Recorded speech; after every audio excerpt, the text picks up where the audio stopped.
bisa dengar suara saya? Bisa ya? Oke, selamat malam semuanya. Shalom. Senang sekali malam hari ini kita bisa bertemu, sekalipun mungkin lewat satu setting yang tidak biasa, lewat Zoom. Tapi mungkin beberapa bulan ini kita mulai cukup terbiasa lah dengan kondisi ini. Dan malam hari ini satu kehormatan yang sangat besar diberikan kepada saya untuk bisa sharing firman Tuhan buat saudara semua di dalam forum ini. Terima kasih buat Ibu Esther buat kehormatan ini.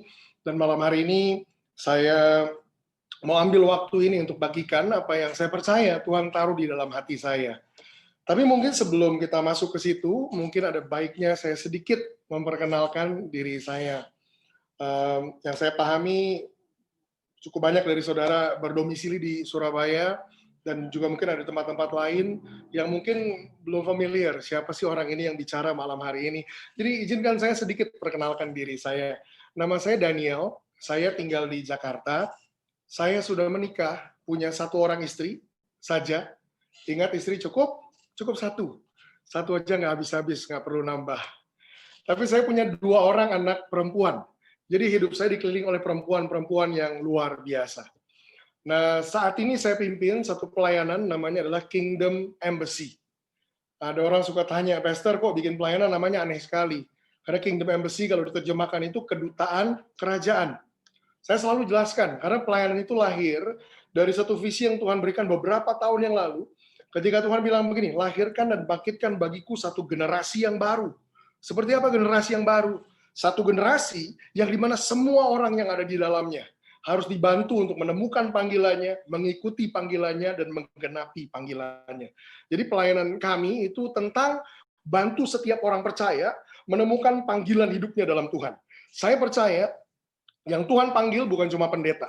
Yang Tuhan panggil bukan cuma gembala, nabi, rasul, penginjil, dan guru. Saya percaya Tuhan punya tujuan, punya panggilan buat semua orang percaya. Nggak semua orang percaya dipanggil untuk khotbah. Nggak semua orang percaya dipanggil untuk jadi pemimpin pujian atau melayani di dalam setting gereja. Tapi nggak berarti orang nggak punya panggilan. Ada orang-orang yang dipanggil Tuhan untuk masuk dunia bisnis, dunia politik, dunia pendidikan, dunia kesenian, dan seterusnya. Dan saya percaya kalau kita mau lihat transformasi, kita mau lihat perubahan atas satu bangsa, generasi yang baru itu harus dibangkitkan. Diperlukan satu kumpulan orang dari berbagai latar belakang, berbagai bidang untuk masuk ke area-area tersebut untuk melakukan perubahan di tempat di mana mereka diutus sama Tuhan. Nah, jadi itu yang menjadi core, yang menjadi inti dari pelayanan yang kami berusaha bangun di Jakarta. Saya sendiri melayani Tuhan, tahun ini masuk tahun ke 22 saya melayani Tuhan. Jadi sudah 22 tahun saya khotbah, saya ngajar, saya lakukan apa yang saya lakukan. Mungkin saudara lihat tampang saya, muka saya, saudara berpikir 22 tahun, kayaknya pastor belum tua-tua amat. Puji Tuhan, belum terlalu tua, tapi ngaku muda juga udah gak malu. Saya mulai khotbah pertama kali umur 18 tahun. Ya, jadi saudara bisa hitunglah umur saya berapa. Persis tahun ini saya umur 40 tahun. Nah, itu sedikit perkenalannya. Rasanya cukup. Nah, malam hari ini, saya diminta secara khusus oleh Ibu Esther untuk sampaikan pesan ini tentang Future Church. Wah, judulnya kok serem juga. Judulnya kok heboh juga nih, Future Church. Ya mungkin supaya menarik, supaya orang penasaran, maksudnya apa sih Future Church? Saya mau jelaskan dulu, maksudnya apa sih Future Church dan apa yang kita mau omong malam hari ini. Oh, saya percaya di tengah-tengah kondisi yang kita sedang jalani ini, saya bicara tentang pandemik, saya bicara tentang corona, bicara tentang COVID, keadaan hidup, semua kita ini sedang terpengaruh. Semuanya lagi jungkir balik. Entah itu pekerjaan, bisnis, usaha, gereja, pelayanan, semua. Di semua area, di semua bidang, kita sedang mengalami perubahan, sedang mengalami pergolakan.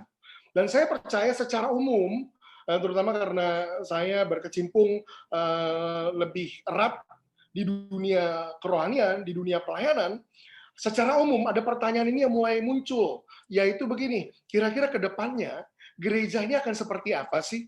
Nah, itu yang malam hari ini saya mau share.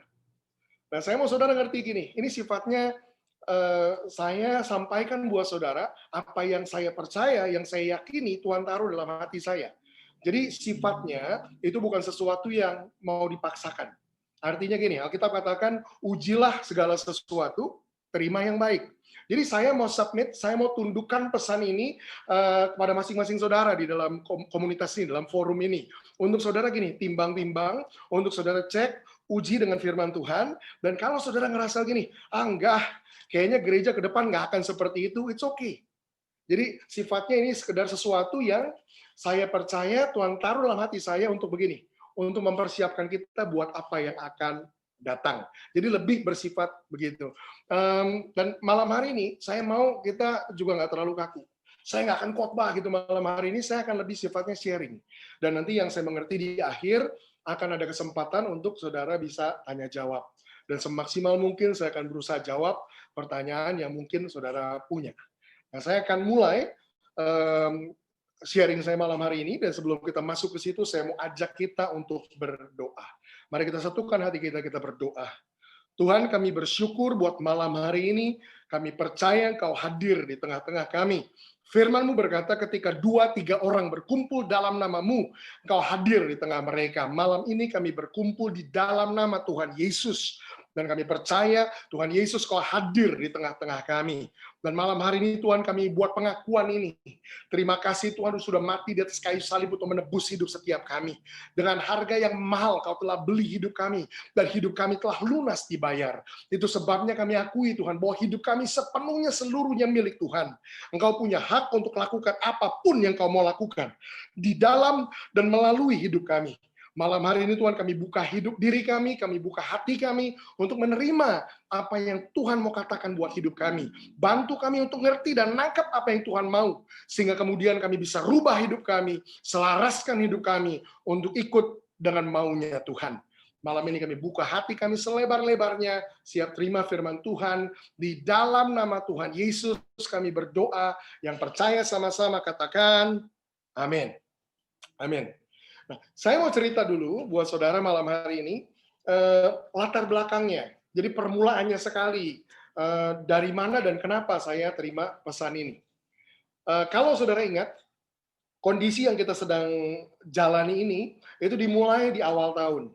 Mulai Januari kita mulai dengar-dengar sedikit-sedikit ada penyakit baru ini namanya corona, COVID, tapi belum terpengaruh ke kita sama sekali. Itu Januari. Februari kita mulai curiga. Kita mulai dengar-dengar kok kayaknya ada tanda-tanda nih mulai masuk. Di beberapa negara tetangga mereka udah masuk, tapi Indonesia kok belum gitu.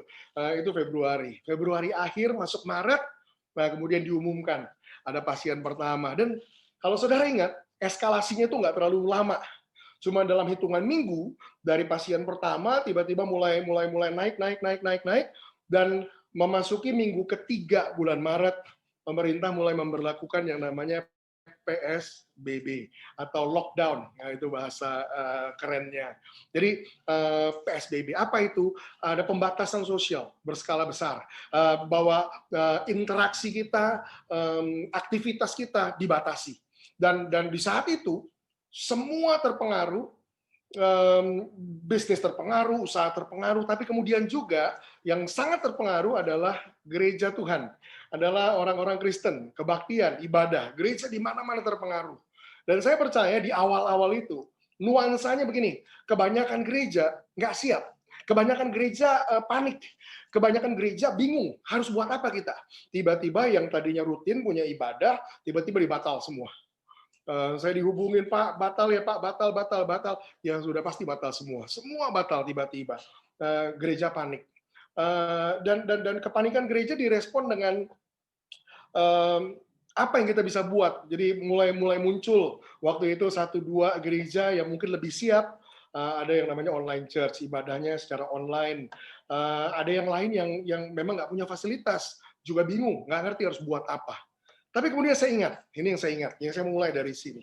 Ini yang saya ingat, di awal-awal PSBB diberlakukan, dan semua gereja tiba-tiba nggak boleh ibadah, mulai ada percakapan ini di sosial media. Saudara, zaman awal-awal, karena di mana-mana lockdown, mau nggak mau kita pantau sosial media terus, entah itu Facebook, entah itu Instagram, Twitter, dan lain-lain.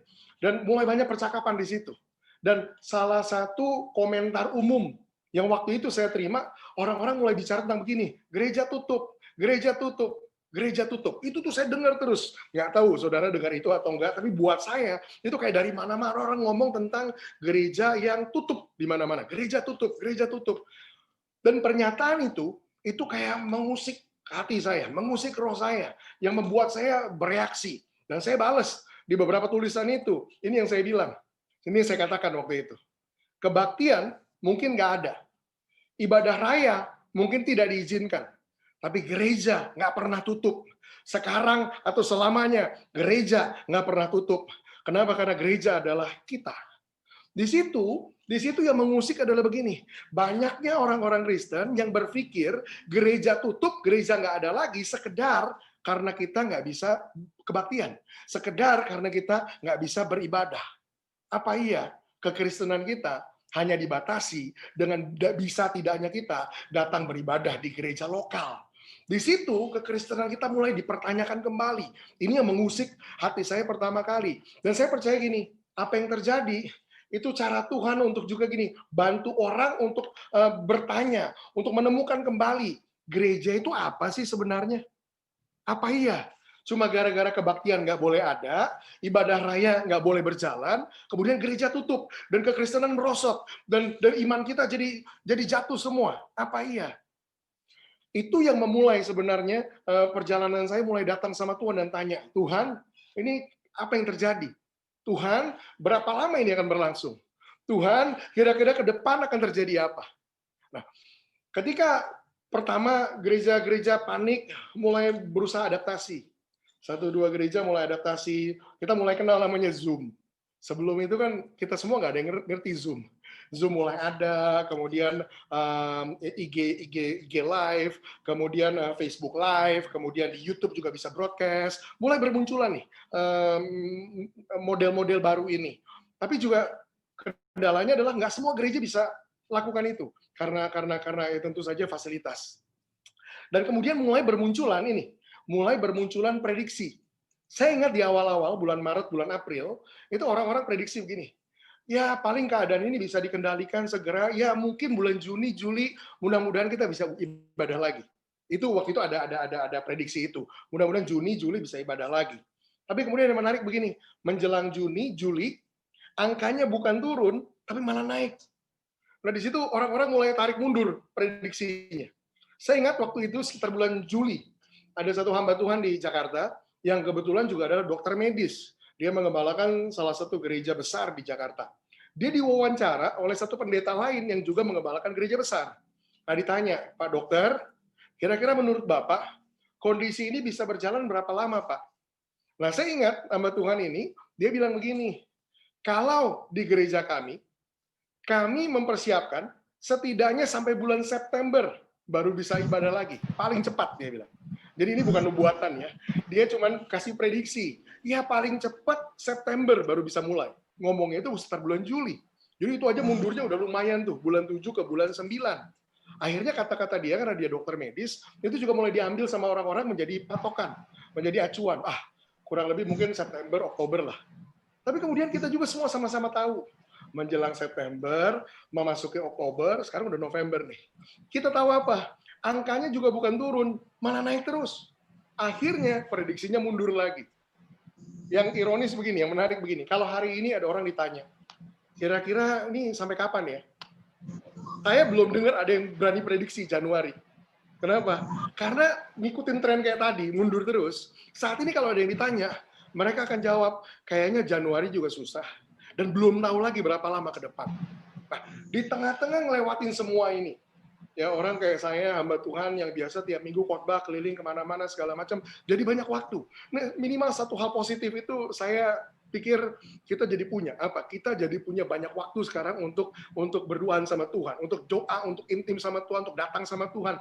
Dan ya, saya lakukan itu di tengah-tengah kondisi yang makin nggak menentu, makin nggak jelas kapan mundurnya. Orang mulai hubungin, Pak, bisa diundang nggak Pak buat tahun depan? Saya tanya balik, kamu udah tahu kapan tahun depan? Udah beres? Belum sih Pak, tapi ya masukin, ya udah nggak apa-apa. Jadi di tengah keadaan ini, saya mulai datang sama Tuhan dan tanya, Tuhan, Apa sih yang Tuhan mau buat ke depan? Dan di tengah-tengah ini Tuhan mulai buat saya menyadari sesuatu. Ini yang saya mau juga bagikan buat saudara. Sadari apa, Pastor? Yang pertama, ini ada dua hal yang saya mau saudara ngerti benar. Yang pertama, keadaan yang kita alami ini, pandemik dan segala macam, itu membuktikan satu hal. Bahwa begini, ke depan itu nggak ada yang nggak mungkin.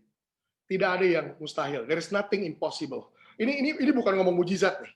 Tapi ngomong gini, saudara bayangkan, virus yang sekecil ini virus loh, kecil banget. Dengan mata telanjang kita nggak bisa lihat. Harus pakai mikroskop yang ini virus yang kecil banget. Artinya apa? Virus sekecil ini aja bisa buat satu dunia goncang. Bukan satu kota, bukan satu negara, satu dunia goncang. Artinya apa? Ke depan nggak ada yang nggak mungkin.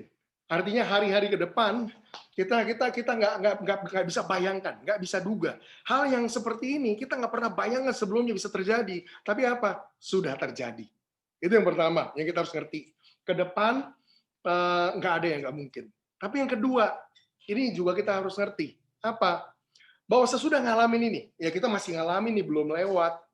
Saya mau saudara sadar begini, bahwa ke depan, sesudah ini, tidak ada jaminan bahwa sesuatu yang serupa, bahwa sesuatu yang sama, atau mirip, itu nggak bisa terjadi lagi.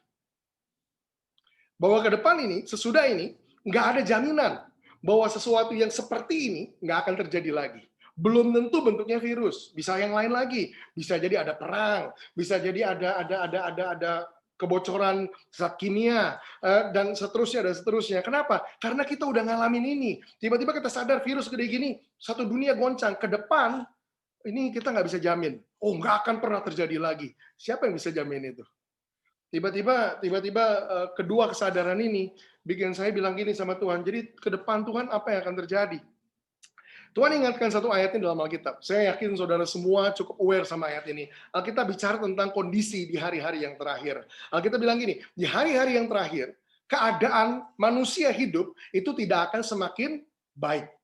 Artinya apa? Kalau nggak akan semakin baik, ya akan semakin buruk. Saya percaya, ini hari-hari di mana gini, Tuhan mau mempersiapkan kita. Tuhan mau memperingatkan kita. Buat apa? Buat hal-hal yang akan ada di depan. Coba saya mau kita recap sedikit. Apa yang baru aja yang sedang kita alamin, membuktikan bahwa nggak ada yang nggak mungkin. Jadi jangan ada lagi orang yang bisa bilang gini, enggak lah dunia akan aman-aman. Kita baru ngalamin goncangan. Dan bukan cuma ngomongin COVID dan pandemi. Saya bisa kasih tunjuk yang lain. Saudara ingat beberapa bulan yang lalu di Amerika, ada satu gejolak. Waktu itu ada satu orang kulit hitam yang dianiaya oleh polisi dan dia meninggal. Dan itu buat Amerika itu masuk dalam kerusuhan massal. Nah, kalau saudara ingat namanya Floyd. Itu bikin Amerika tuh ngalamin kerusuhan. Dan itu gambaran itu mengerikan sekali. Kenapa saya tunjukkan itu? Ini belum ngomongin tentang pemilu dan lain-lain ya. Ini beberapa bulan yang lalu. Kenapa saya tunjukin itu? Kalau sebelum ini kita ngomong tentang Amerika, kita akan bilang begini, mustahil Amerika bisa kerusuhan. Itu negara paling aman.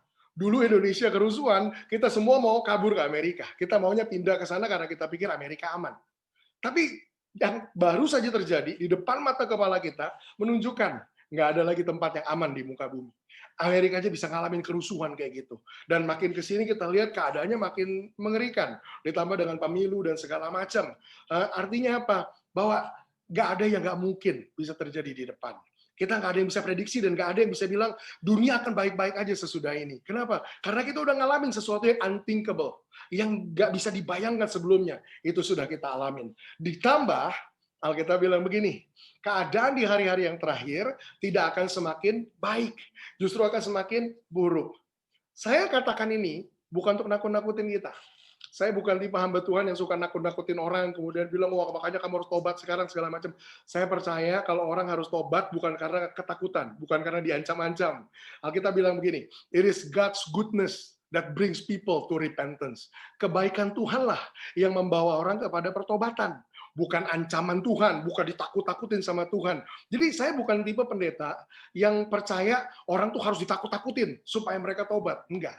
Saya percaya waktu kita tunjukkan kebaikan Tuhan lewat hidup kita, orang akan datang sama Tuhan. Jadi tujuan saya bagikan hari-hari ke depan bukan untuk nakut-nakutin saudara. Bukan untuk bilang saudara harus bertobat dan segala macam, bukan.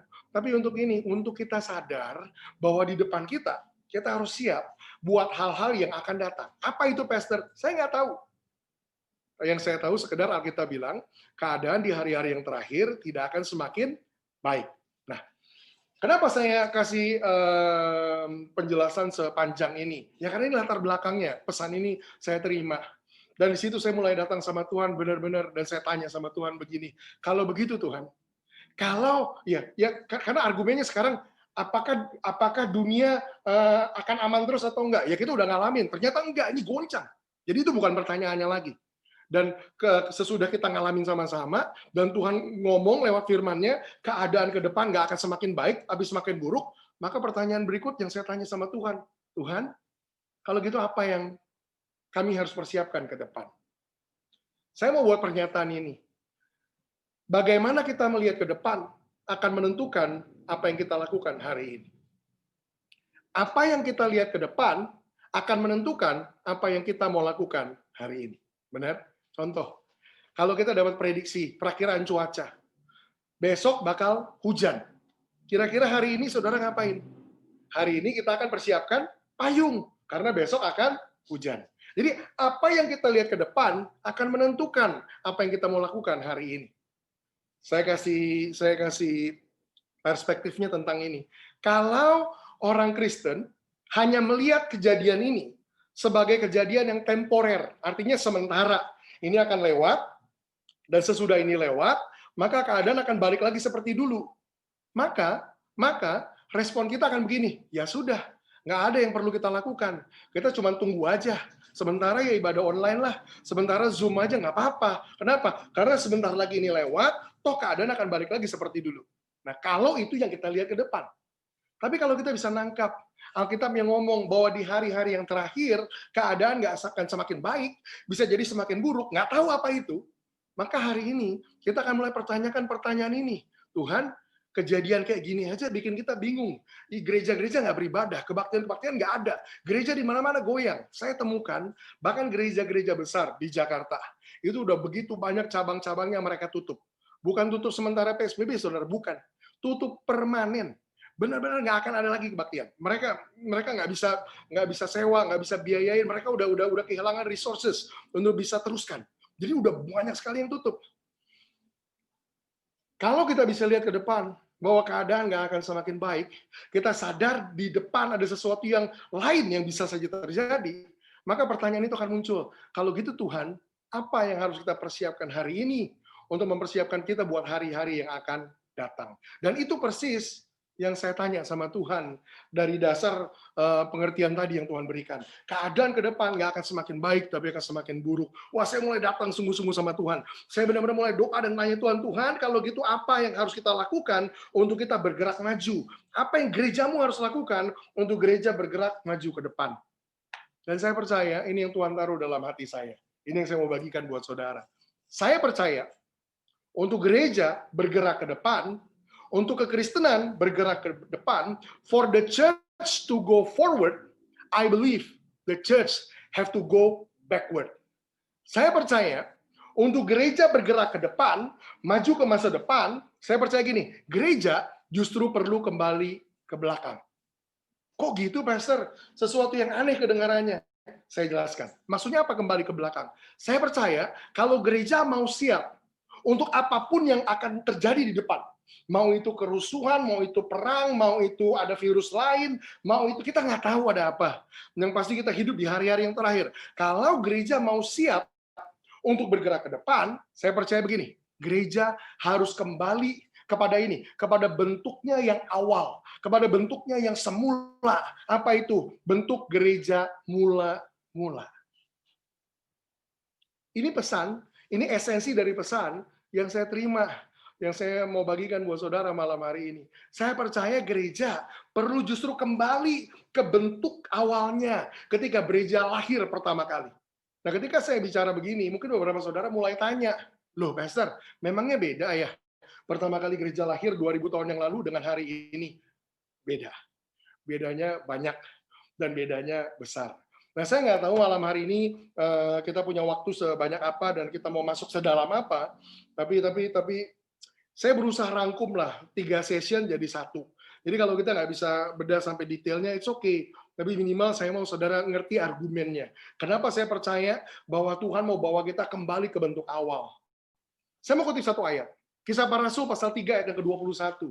Alkitab bilang begini, Kristus ini harus tinggal di sorga sampai waktu pemulihan segala sesuatu. Kita hari ini yang tergabung di dalam gereja lokal kita masing-masing, apapun denominasi saudara, apapun latar belakang saudara, kita semua percaya sama yang namanya pekerjaan restorasinya Tuhan. Maksudnya pekerjaan restorasi itu apa, Pastor? Gereja, kita ngomong gereja ya, gereja yang awal, yang mula-mula, Kisah Para Rasul. Gereja yang begitu dahsyat bergerak, begitu penuh dengan kuasa. Bahkan Kisah Para Rasul pasal 17, itu orang-orang Romawi memberikan cap, memberikan label buat orang-orang Kristen gereja mula-mula. Mereka dicap begini, orang-orang ini, orang-orang Kristen ya, orang-orang percaya, orang-orang ini adalah yang menjungkir balikan dunia. Wow, itu yang ngomong orang yang nggak percaya. Itu orang yang non-Kristen yang melabel itu sama orang Kristen. Artinya apa? Saking dahsyatnya mereka, saking kuatnya mereka, saking powerfulnya mereka. Itu gereja mula-mula. Tapi kemudian begini, kita ngomong sedikit sejarah gereja. Di sekitar tahun 300-an sesudah Masehi, gereja mulai masuk ke dalam yang namanya abad ke-8. Dimulai dari Kaisar Konstantin, masuk dalam abad ke-8. Dan gereja selama berabad-abad, itu ada perang salib dan segala macam di situ. Yang intinya begini, gereja yang tadinya dahsyat, itu merosot begitu parahnya. Kekristenan jadi merosot begitu parahnya. Pertobatan itu nggak ada lagi di situ, atau sangat amat sedikit. Kekristenan bukan karena orang bertobat, lahir baru karena kasih karunia, tapi karena perbuatan baik, karena persyaratan mereka penuhi, dan seterusnya, dan seterusnya. Gereja masuk ke dalam abad ke-8. Saudara yang belajar sejarah gereja, saudara yang ngerti ini. Gereja masuk abad ke-8. Sampai kapan, Pastor? Sampai pekerjaan restorasinya Tuhan dimulai. Kapan itu? Di tahun 1500-an, Tuhan mulai munculkan satu orang ini, namanya Martin Luther. Lewat orang ini, ada satu kebenaran yang Tuhan daratkan buat orang-orang percaya. Apa itu? Kita diselamatkan, bukan karena perbuatan kita, tapi karena kasih karunia dan iman kepada Kristus Yesus. Itu mendarat lagi. Ada sesuatu yang dipulihkan di situ. Tapi Martin Luther bukan satu-satunya orang. Ada begitu banyak orang-orang lain yang Tuhan mulai munculkan. Ada yang namanya John Wesley, ada yang namanya John Calvin, ada yang namanya Anabaptis. Kemudian masuk ke yang modern, saudara, yang dari kegerakan ke Pantekosta, karismatik. Saudara kenal orang-orang seperti Charles Parham, William Seymour, ya, Azusa Street Revival, dan seterusnya sampai orang-orang modern yang kita kenal hari-hari ini. Tahun 50-an Tuhan munculkan Billy Graham, Kenneth Hagin, Gerakan Iman. Tuhan secara progresif Tuhan merestorasi gerejanya. Nah, itu yang disebut dengan pekerjaan restoratifnya Tuhan, pekerjaan pemulihannya Tuhan. Alkitab bilang gini, Kisah Para Rasul 3:21, Kristus harus tinggal di sorga sampai segala sesuatu dipulihkan. Nah, saya percaya begini, pekerjaan pemulihan Tuhan itu belum selesai. Kok bisa bilang gitu, Pastor? Ya karena ayat itu bilang, Kristus harus tinggal di sorga sampai semuanya pulih. Satu terjemahan lain bahkan mengatakannya begini, Heaven must keep Jesus until everything is fully restored first. Sorga harus menahan Yesus sampai semuanya pulih dulu, baru Yesus bisa kembali. Artinya apa? Fakta bahwa sampai hari ini Yesus belum datang kembali membuktikan bahwa ada sesuatu yang masih perlu dipulihkan. Dan saya percaya salah satunya adalah gereja. Saya percaya gereja Tuhan mau kembalikan kepada bentuk awalnya, bentuknya yang semula, di mana gereja lahir pertama kali 2000 tahun yang lalu. Kenapa begitu, Pastor? Karena saya percaya gereja dengan bentuk yang awal itu yang powerful. Itu gereja yang bergerak di dalam kekuatan penuh. Itu gereja yang bergerak di dalam desainnya Tuhan. Itu gereja yang mengikuti blueprint-nya Tuhan dan beroperasi menurut cara kerjanya Tuhan. Saya mau tunjukkan sesuatu yang ironis. 2000 tahun yang lalu, gereja dicap sama orang Romawi tadi saya bilang. Orang-orang ini menjungkir balikan dunia. Saudara ingat begini, 2000 tahun yang lalu, Mereka belum punya gedung ibadah yang mewah. Mereka belum punya sound system. Mereka nggak punya sound system yang canggih, yang mahal. Mereka nggak pakai mic yang harganya puluhan juta. Mereka nggak punya layar LED. Mereka nggak punya semua yang kita punya hari ini. Pesawat terbang nggak punya, mobil nggak ada 2000 tahun yang lalu. Tapi yang luar biasa, dengan segala keterbatasan mereka, mereka jungkir balikan dunia. Yang ironis, hari ini, kita punya semua kemudahan, semua kemewahan, semua fasilitas, tapi seringkali dampak kita terlalu kecil. Saudara tanya sama saya, kenapa bisa begitu ya, Pastor? Saya percaya jawabannya, karena gereja telah kehilangan bentuknya yang semestinya. Gereja nggak lagi beroperasi dengan cara Tuhan beroperasi awalnya. Nah, apa hubungannya semua ini dengan pandemik, Pastor? Saya percaya, lewat pandemik ini, Tuhan berusaha ngomong sama kita, apa? Kembali kepada bentuknya yang awal. Kembali kepada bentuknya yang seperti di gereja mula-mula. Nanti kita akan masuk ke situ. Saudara sabar ikutin saya. Seperti apa sih Pastor bentuknya? Nanti kita akan masuk ke situ. Apa sih esensi dari gereja? Nanti kita akan masuk ke situ. Hari-hari ini pertanyaan tentang esensi gereja jadi mulai dipertanyakan sama banyak orang. Kenapa? Karena kalau semua yang saudara lihat tentang gereja, sekedar begini. Gereja adalah tempat di mana orang percaya kumpul-kumpul, nyanyi-nyanyi, dan dengar khotbah. Banyak orang berpikir itu gereja. Gereja mula-mula, mereka nggak beroperasi dengan cara itu. Saya mau sedikit nakal, singgung sesuatu yang lain. Konsep gereja, atau kata gereja, itu pertama kali, itu siapa sih yang perkenalkan? Saudara ada yang tahu? Ya, saya dengar ada yang jawab, benar. Yang pertama kali perkenalkan konsep gereja adalah Yesus sendiri. Ini bukan idenya rasul-rasul. Ini juga bukan idenya hamba Tuhan abad 20, 21, bukan. Ini ide Yesus sendiri. Kapan Yesus bicara tentang gereja? Dan kapan Yesus perkenalkan hal ini yang namanya gereja? Matius pasal 16, ayat 18. Itu pertama kali kata gereja muncul di dalam Alkitab. Waktu Yesus bilang begini, I will build my church. Aku akan dirikan, bahasa Indonesianya, jemaatku. Tapi bahasa Inggrisnya itu, I will build my church. Atau bahasa Yunaninya, ecclesia. Itu asal kata gereja. Jadi Yesus yang pertama kali memperkenalkan istilah ini, gereja. Jadi kalau hari ini ada saudara yang against, yang nggak setuju sama gereja, yang ngomongnya jangan sama pendeta, ngomong sama Yesus. Karena Yesus yang bilang, I will build my church. Tapi kan Pastor, yang Yesus maksud dengan church bukan kayak yang sekarang. Nah, itu urusan lain. Tapi gerejanya sendiri, itu Yesus yang perkenalkan. Nah, sekarang saya mau tanya sama saudara. Kalau saudara udah ngerti, yang perkenalkan istilah gereja pertama kali itu Yesus, saya mau saudara bayangkan. Pertama kali Yesus bilang, I will build my church. Aku akan bangun gerejaku. Kira-kira yang Yesus bayangkan itu apa sih? Apa kira-kira dia membayangkan, aku akan bangun gereja. Artinya begini, suatu tempat yang kamu sewa, apakah itu di ruko, beli boleh juga, apakah itu di hotel, atau di mall, atau di ballroom, atau ya kamu bangun gedung, satu tempat yang kamu sewa, kamu beli, kemudian kamu kumpul setiap minggu, hari Minggu, kamu kumpul-kumpul 2 jam, isinya nyanyi-nyanyi, dengar khotbah, kasih persembahan, doa berkat, pulang. Saya tanya, kira-kira waktu Yesus pertama kali bilang, I will build my church, apakah itu yang dia bayangkan? Menariknya, setiap saya tanya pertanyaan ini, kalau saudara bisa respon, saya percaya jawabannya juga sama. Setiap saya tanya pertanyaan ini, 100% orang selalu jawab, bukan. Nah, kalau bukan, kenapa gereja yang kita punya hari ini bentuknya jadi begitu? Nah, itu pertanyaan menarik yang saudara harus tanya. Apa jawabannya? Ya, gereja telah mengalami perubahan, mengalami evolusi, menjadi bentuknya kayak sekarang. Yang pasti begini, yang ironis. Gereja mula-mula dengan segala keterbatasan menjungkir balikan dunia. Gereja hari ini yang dipenuhi dengan segala fasilitas, yang saudara yang jawab sendirilah. Saya nggak bilang gereja nggak ada dampaknya hari ini, tapi menurut saya dampaknya terlalu kecil dibandingkan dengan apa yang gereja mula-mula punya. Maka apa yang harus kita lakukan, Pastor? Saya percaya, bahkan di tengah-tengah pandemi ini, atau bahkan saya percaya gini, justru melalui pandemik ini, Tuhan sebenarnya sedang berusaha bahwa kita kembali untuk memiliki, untuk kembali kepada bentuk awal yang gereja seharusnya punya. Banyak orang mulai mempertanyakan, apa sih sebenarnya gereja? Apa sih esensinya?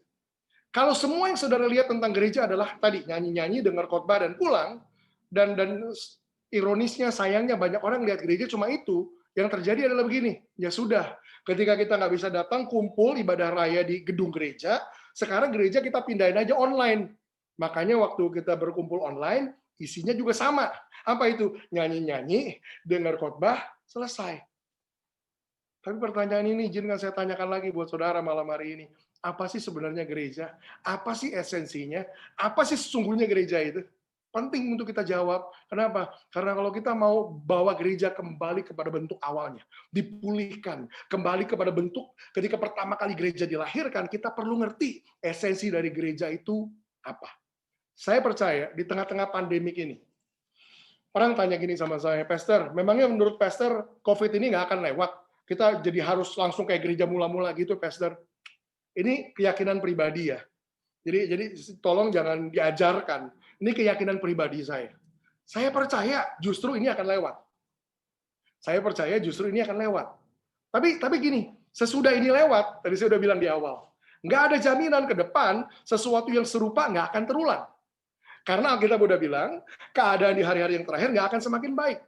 Saya bahkan percaya di depan bisa terjadi sesuatu yang lebih besar, yang lebih mengerikan, yang bukan hanya melarang gereja untuk beribadah, segala macam bisa terjadi ke depan. Makanya saya percaya gini, isunya bukan ini bakal lewat atau enggak. Isunya gini, kita sadar nggak di depan kita ada apa? Dan mau nggak kita persiapkan diri kita hari ini? Supaya apa? Ini yang saya percaya.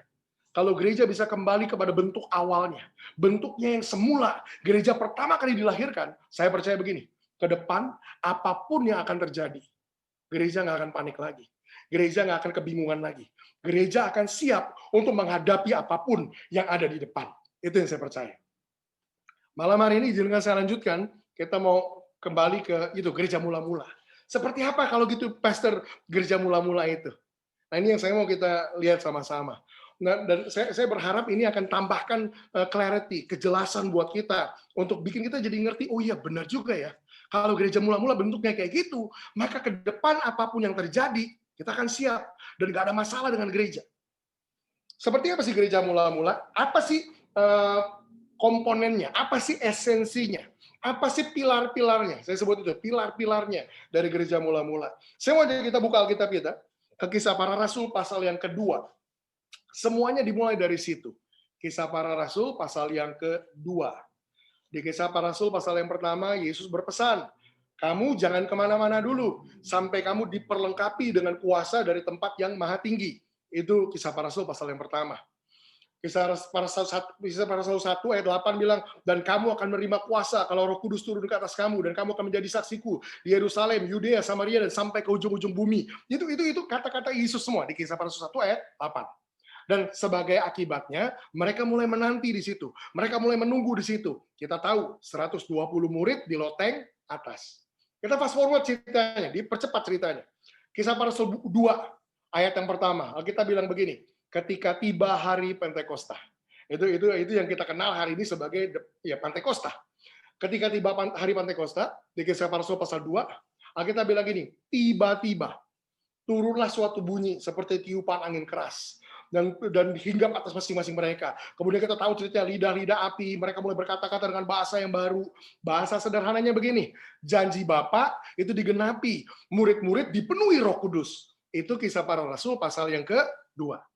Bagian awal. Yang menarik begini, sesudah mereka penuh Roh Kudus, wah mereka mulai berkata-kata dengan bahasa yang baru. Alkitab jelaskan di situ, setidaknya ada 15 bahasa disebutkan. Ada yang ngomong pakai bahasa ini, bahasa itu, bahasa ini, bahasa itu. Dan saudara tahu ceritanya. Alkitab bilang begini, pada waktu itu, di sekitar tempat di mana mereka berkumpul, itu ada orang-orang Yahudi yang saleh, yang berasal dari berbagai bangsa. Jadi di sekitar mereka, ada banyak orang-orang Yahudi lainnya. Waktu mereka lihat apa yang terjadi di loteng atas, mereka semua bingung. Bahkan beberapa mereka, Alkitab bilang, nyindir. Waduh, ini mereka ini lagi pada mabuk siang-siang. Saudara ingat ceritanya ya? Nah, habis mereka disindir-sindir gitu, kemudian Petrus muncul. Ada yang sebut ini sebagai khotbah Petrus. Kalau saya bilang, Petrus bukan khotbah sebenarnya. Petrus sedang memberikan klarifikasi. Iya, karena mereka disindir ini pada mabuk nih. Nah, Petrus muncul di situ dan memberikan klarifikasi. Petrus bilang apa? Tidak. Orang-orang ini nggak mabuk seperti yang kamu pikir.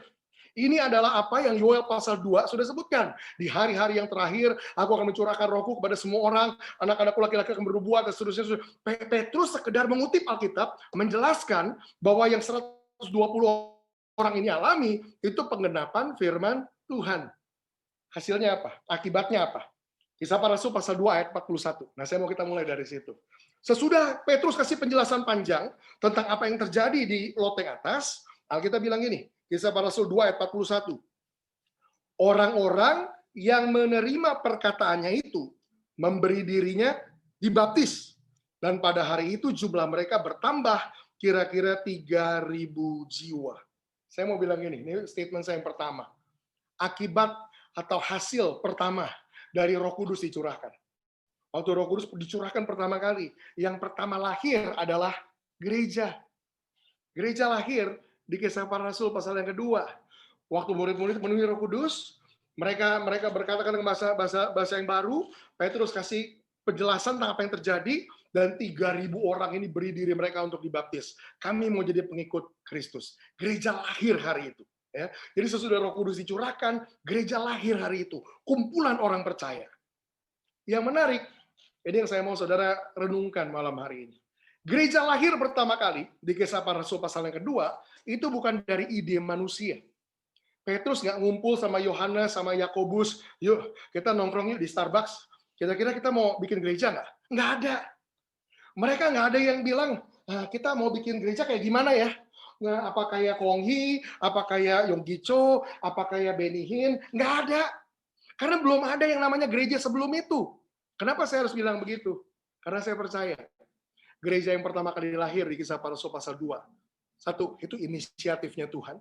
Yang kedua, lahir menurut desain, menurut blueprint-nya Tuhan. Bukan idenya Petrus, bukan idenya Yohanes, bukan idenya Yakobus atau murid-murid yang lain. Bahkan begini, mereka nggak punya patokan. Mereka nggak ada yang mereka tiru. Zaman sekarang, kalau kita mau buat gereja, kita tanya, ini kita bikin gereja yuk. Pertanyaan berikutnya, di mana alamatnya? WL-nya siapa? Gembalanya siapa? Mau bikin gereja kayak apa? Kita udah punya apa ya, patokan. Bikin kayak Kong Hee kayaknya bagus juga. Ada yang bikin kayak Joseph Prince saja, atau bikin kayak Bethel deh, yang profetik gitu. Kita udah punya acuan masing-masing. Tapi gereja yang pertama kali lahir di Kisah Para Rasul pasal yang kedua, mereka nggak punya semua itu. Inisiatifnya bukan dari manusia, dan desainnya bukan dari manusia. Saya mau saudara tangkap itu. Itu sebabnya saya percaya gereja mula-mula adalah gereja yang Tuhan sendiri desain. Kalau hari ini ke depan gereja mau siap untuk hadapi apapun, saya percaya gereja harus kembali kepada desain awalnya. Kenapa? Karena desain awalnya berasal dari Tuhan. Yang kedua yang saya mau saudara juga cermati, yang saya mau saudara tangkap, apa itu? Gereja yang pertama kali lahir 2000 tahun yang lalu. Gereja itu lahir bukan di tengah-tengah kemewahan, bukan di tengah-tengah kebebasan. Sebaliknya, gereja lahir pertama kali 2000 tahun yang lalu lahir di tengah-tengah penganiayaan. Yesus dibunuh karena dianggap pengkhianat, karena dianggap dianggap menghina Tuhan. Yesus dibunuh. Dan semua pengikutnya itu dianggap fugitif, dianggap penjahat semua. Ini pengikut Kristus. Saudara tahu ceritanya di Kisah Para Rasul, kalau orang ketahuan itu Kristen, itu dibunuh, dimasukin kandang singa, dibakar hidup-hidup, ada yang disalib, ada yang dicabik-cabik. Wah, mereka ngalamin segala macam penganiayaan. Jadi saya mau saudara bayangkan begini, gereja mula-mula lahir bukan di tengah-tengah kemewahan, bukan di tengah-tengah kebebasan, sebaliknya di tengah-tengah penganiayaan. Kenapa pastor harus jelaskan itu? Dengar saya ngomong. Kalau lahirnya saja pertama kali di tengah-tengah keadaan yang sulit, penganiayaan, ini serius. Orang tahu nih Kristen kumpul-kumpul, mati. Orang Kristen kumpul-kumpul, bakar. Orang Kristen kumpul-kumpul, lempar kandang singa. Ngeri banget. Kalau lahirnya aja di tengah-tengah penganiayaan, maka saya percaya gini, gereja dengan bentuk itu, dengan blueprint itu, dengan desain itu, akan bisa menghadapi keadaan apapun yang dia akan hadapi ke depan.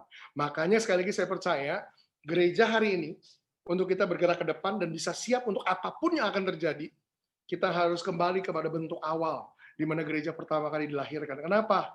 Karena kalau ke depan, hari-hari jadi sulit. Kalau ke depan, hari-hari jadi sukar, segala macam terjadi. Saya percaya gini, kita akan siap. Karena memang gereja mula-mula desainnya seperti itu. Saya kasih ilustrasi deh. Kalau ada orang cerita begini, saya dari lahir di keluarga yang sangat amat miskin. Benar-benar makan aja harus ngorek-ngorek tempat sampah. Itu dari makanan sisa, makanan basi, makanan busuk. Wah, itu yang kita makan. Bertumbuh besar, susah.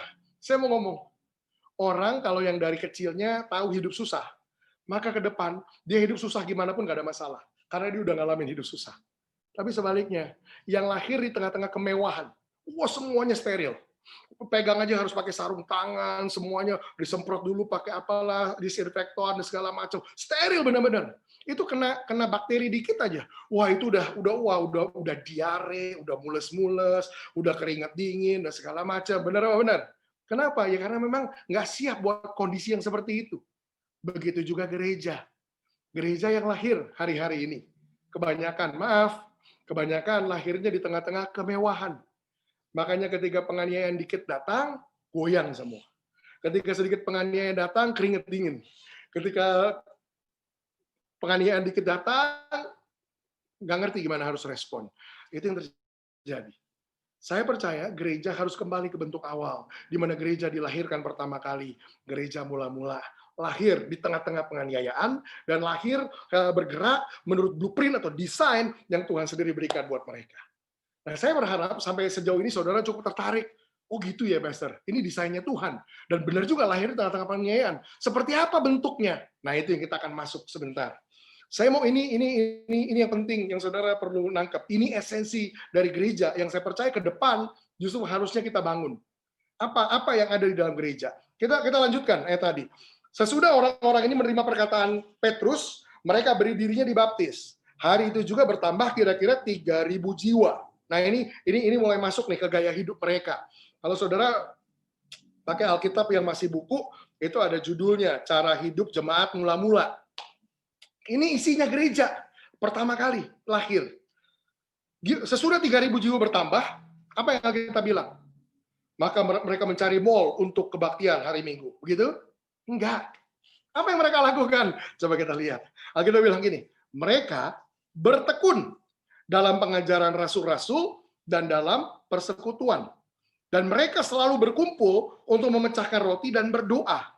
Maka ketakutanlah mereka semua, sedang rasul-rasul itu mengadakan banyak mujizat dan tanda. Dan semua orang yang telah menjadi percaya tetap bersatu. Dan segala kepunyaan mereka adalah kepunyaan bersama. Dan selalu ada di antara mereka yang menjual harta miliknya, lalu membagi-bagikannya kepada semua orang sesuai dengan keperluannya masing-masing. Dengan bertekun dan dengan sehati, mereka berkumpul tiap-tiap hari dalam bait Allah. Mereka memecahkan roti di rumah masing-masing secara bergilir, dan makan bersama-sama dengan gembira dan dengan tulus hati, sambil memuji Allah. Dan mereka disukai semua orang. Dan tiap-tiap hari Tuhan menambahkan jumlah mereka dengan orang-orang yang diselamatkan. Coba, saya mau kita cermatin ini. Tadi saudara perhatikan, gereja lahir di Kisah Para Rasul pasal 2. Jadi sesudah hari Pantekosta, di hari yang sama 3.000 jiwa bertobat, bertambah. Gereja pertama kali lahir. Apa yang mereka lakukan? Ini bayangin nih, 3.000 orang. Kalau mereka mau bikin mega church, gaya gereja sekarang, 3.000 orang tuh udah enak banget kan? Cari gedung cukup besar, 3.000 langsung beribadah. Wah, mega church. Tapi bukan itu yang mereka lakukan. Sesudah 3.000 orang ditambahkan, memang karena dianiaya. Nggak mungkin juga mereka sewa gedung. Dan itu bukan sesuatu yang jelek buat mereka. Sesudah 3.000 orang ditambahkan, apa yang mereka lakukan kemudian? Mereka kembali ke rumah-rumah. Mereka berkumpulnya di mana? Di rumah-rumah. Alkitab bilang tiap-tiap hari mereka berkumpul di rumah-rumah. Apa itu? Satu kata. Apa sih gereja mula-mula? Gereja komunitas. Gereja kembali ke bentuk komunitas. Jadi bentuknya nggak lagi besar. Saudara bayangkan beban yang saya harus tanggung, harus sampaikan pesan ini. Kenapa?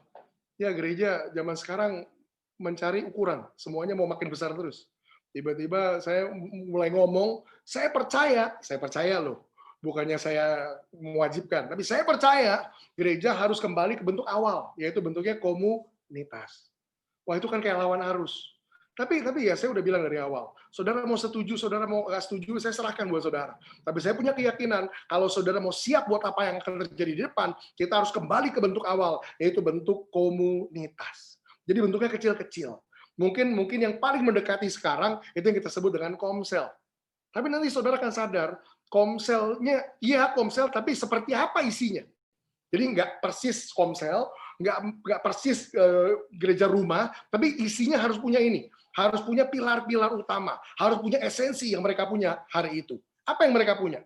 Saya temukan, ternyata gereja mula-mula yang berbentuk komunitas, itu esensinya cuma 5 pilar ini.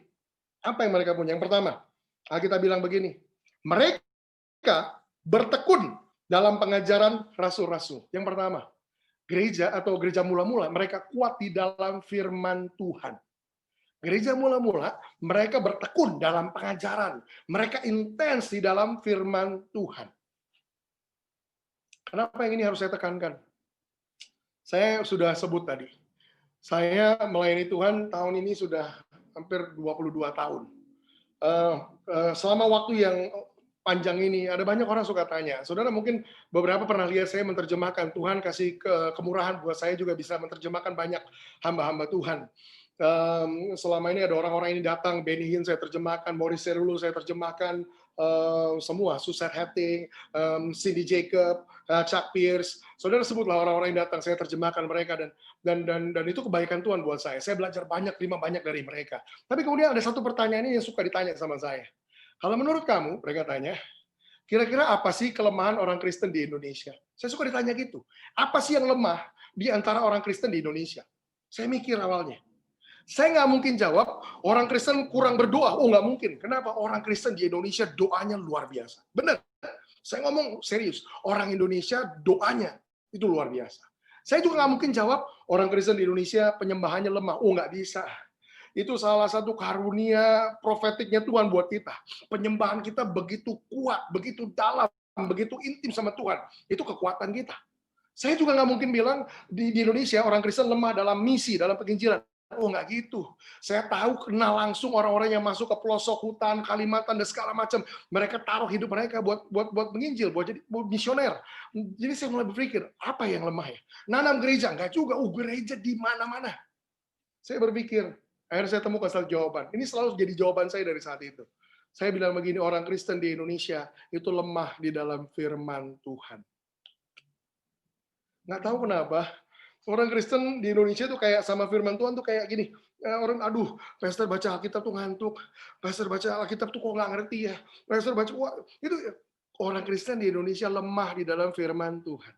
Kalau dengar khotbah, sukanya khotbah-khotbah yang wah, yang spektakuler, yang bombastis, yang menghibur, yang lucu, yang profetik. Tapi kalau udah pengajaran, nih kayak gini malam ini kita belajar, aduh, pendeta nih ngantuk banget nih, kok ngajar begini.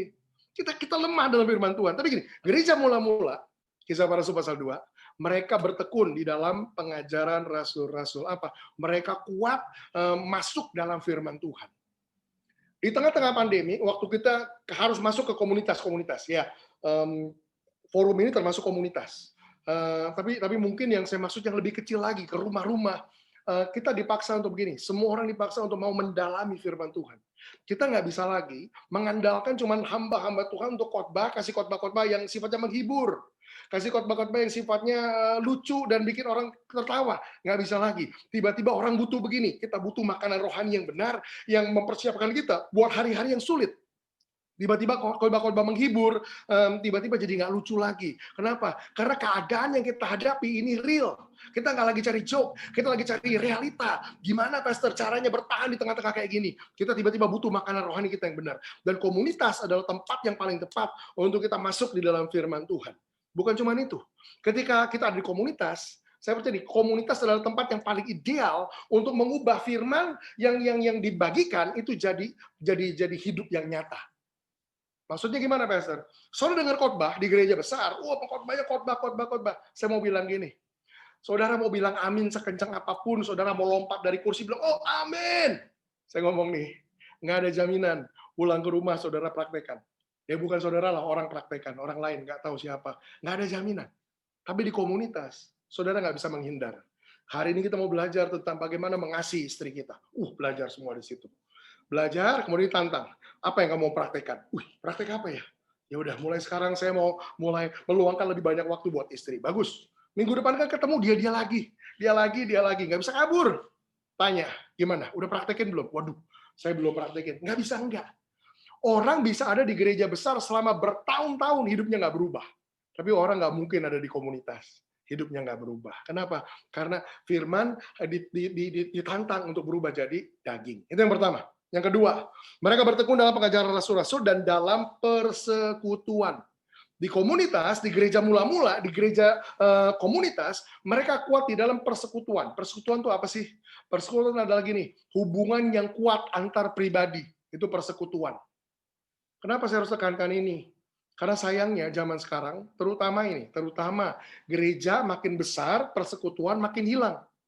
Gereja makin besar, persekutuan makin hilang. Kok bisa bilang gitu, Pastor? Iya, karena orang datang nggak kenal siapa-siapa, pulang juga nggak kenal siapa-siapa.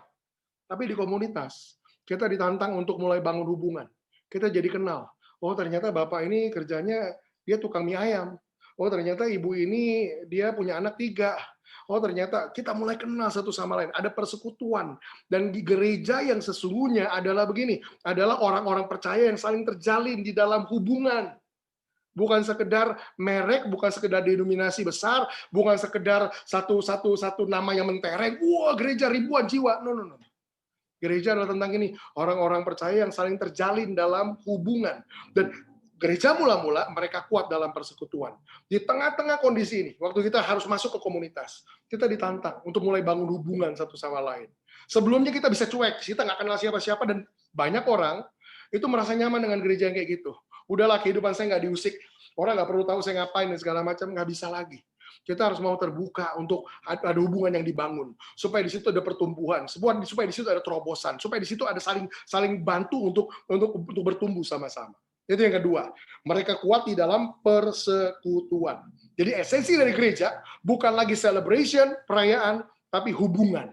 Gereja kembali jadi hubungan, bukan lagi organisasi, bukan lagi perayaan besar, tapi hubungan. Yang ketiga, mereka bertekun dalam pengajaran rasul-rasul dalam persekutuan, dan mereka selalu berkumpul untuk memecahkan roti tadi, persekutuan tadi, dan berdoa. Di gereja mula-mula, ketika gereja masuk ke dalam bentuk komunitas, komunitas ini harus kuat di dalam doa. Doa itu bahasa lainnya gini, mereka kuat di dalam keintiman mereka dengan Tuhan. Sebelumnya dengan bentuk gereja yang saya pakai istilah ini aja lah, mega church, gereja yang raksasa, yang besar, dia begini, orang bisa bersembunyi, hubungannya sama Tuhan, dia nggak punya hubungan sama Tuhan pun, dia tetap ngerasa aman, ada di kerumunan yang besar. Tapi di dalam kumpulan yang kecil, setiap orang ditantang untuk punya hubungan pribadi sama Tuhan. Kita nggak bisa lari dari situ. Di gereja yang besar, waktu kita punya pergumulan, kita dengan gampang datang, Pak Pendeta tolong doakan saya. Pak Pendeta tolong tumpang tangan. Pak Pendeta tolong bernubuat buat saya. Kita titipkan hubungan kita sama Tuhan lewat orang lain. Tapi di gereja mula-mula, di gereja rumah, semua orang harus punya hubungan pribadi sama Tuhan. Setiap pribadi yang ada di dalamnya ditantang untuk connect sama Tuhan langsung. Itu yang ketiga. Mereka kuat di dalam doa. Yang keempat, Alkitab bilang begini, maka ketakutanlah mereka semua, sedang rasul-rasul mengadakan banyak mujizat dan tanda. Kata maka ketakutanlah mereka semua itu kurang tepat. Bahasa Inggrisnya bilang begini, they were all filled with awe at the many wonders and signs performed by the apostles. Mereka semua penuh dengan kekaguman atas banyaknya tanda-tanda heran dan ajaib yang dikerjakan oleh rasul-rasul. Jadi bukan takut orang, tapi kagum. Jadi gereja mula-mula yang keempat, mereka kuat dalam melakukan tanda-tanda heran dan ajaib. Mereka kuat di dalam hal-hal yang sifatnya gini, supranatural. Saya mau saudara bayangkan ya, ini komunitas kecil-kecil. Isinya semua bertumbuh dalam firman Tuhan. Kuat dalam persekutuan satu sama lain.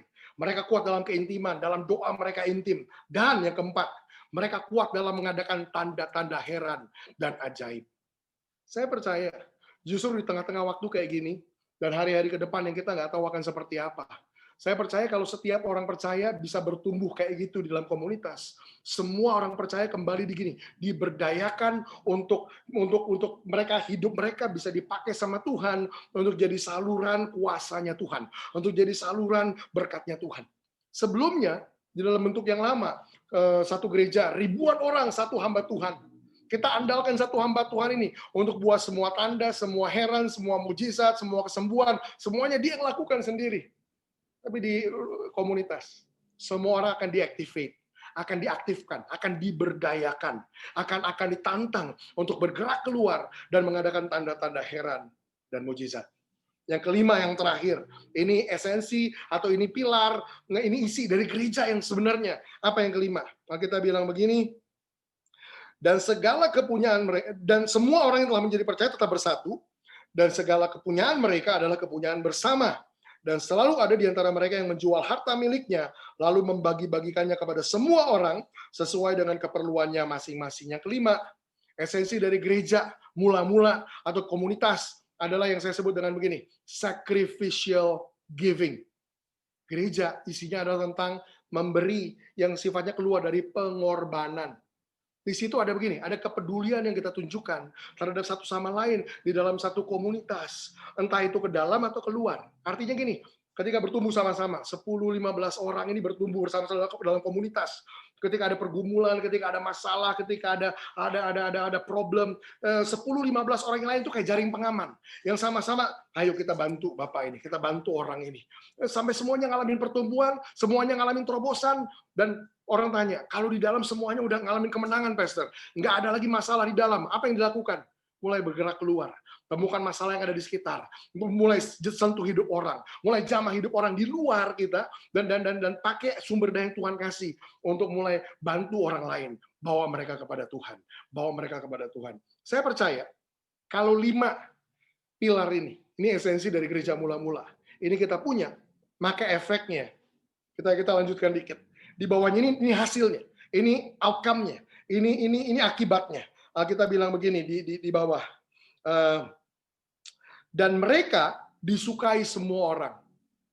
Kalau gereja balik ke dalam bentuk komunitas, mereka bertumbuh dalam firman Tuhan dengan kuat, mereka kuat dalam persekutuan, hubungan satu sama lain, mereka kuat dalam keintiman dengan Tuhan, mereka melakukan tanda-tanda heran dan mujizat, dan mereka semua siap berkorban untuk menjawab kebutuhan yang ada di sekitar mereka. Saya percaya ini efeknya. Yang pertama, mereka, kita bilang, itu disukai semua orang. Saya mau tanya sama saudara, zaman sekarang, hari ini, gereja disukai semua orang atau tidak? Ini jawabannya. Jangankan disukai semua orang, sesama orang Kristen aja nggak saling suka. Wah, ini ada gereja A, ini gereja B, ini gereja C. Kita saling serang, kita saling jelek-jelekin, kita saling nggak suka satu sama lain. Apalagi orang lain yang non-Kristen. Kita nggak punya cap itu. Tapi gereja mula-mula, mereka begitu berdampaknya karena apa? Karena mereka punya ini, mereka punya likability, kemampuan untuk disukai semua orang. Mereka dapat favor itu. Kenapa? Karena gaya hidup mereka kayak tadi itu. Mereka disukai semua orang. Itu yang pertama. Ada sesuatu yang menarik di dalam mereka. Orang-orang tertarik sama mereka. Itu yang pertama. Yang kedua, karena mereka disukai semua orang, mereka berdampak di tempat di mana mereka ditempatkan. Yang kedua, kita bilang gini, dan tiap-tiap hari Tuhan menambahkan jumlah mereka dengan orang-orang yang diselamatkan. Garis bawahi kata diselamatkan. Zaman sekarang, pertumbuhan jemaat seringkali terjadinya bukan karena orang-orang yang baru diselamatkan, tapi orang-orang yang dipindahkan. Ada jiwa baru hari ini datang, puji Tuhan. Terus belakangan ditanya, Bapak dari mana? Oh, saya dari gereja A. Oh, saya dari gereja itu, saya nggak cocok di situ, saya pindah ke sini. Zaman sekarang, gereja nambah itu bukan jiwa baru, tapi cuma pindah-pindah dari satu gereja ke gereja lain. Gereja mula-mula nggak buat itu. Kita bilang, karena gaya hidup yang mereka punya, mereka disukai semua orang, dan karena mereka disukai semua orang, akibatnya gini, tiap-tiap hari. Bukan tiap minggu, bukan tiap KKR, bukan tiap event khusus, tiap-tiap hari Tuhan tambahkan jumlah mereka dengan orang-orang yang diselamatkan. Saya percaya, gereja hari ini perlu kembali kepada bentuk awalnya. Gereja yang punya 5 pilar itu. Komunitas yang punya 5 pilar itu. Untuk kita siap buat apa yang ada di depan. Malam hari ini saya mau stop di sini, karena saya tahu informasi yang saya bagikan cukup banyak. Saudara perlu cerna atau mungkin juga perlu tanya. Saya mau stop di sini, tapi saya mau kasih kesempatan kalau ada saudara yang mau bertanya. Nah, saya mau serahkan gimana mekanismenya bertanya. Nah, saya akan coba jawab apa yang saudara mau tanya. Silakan.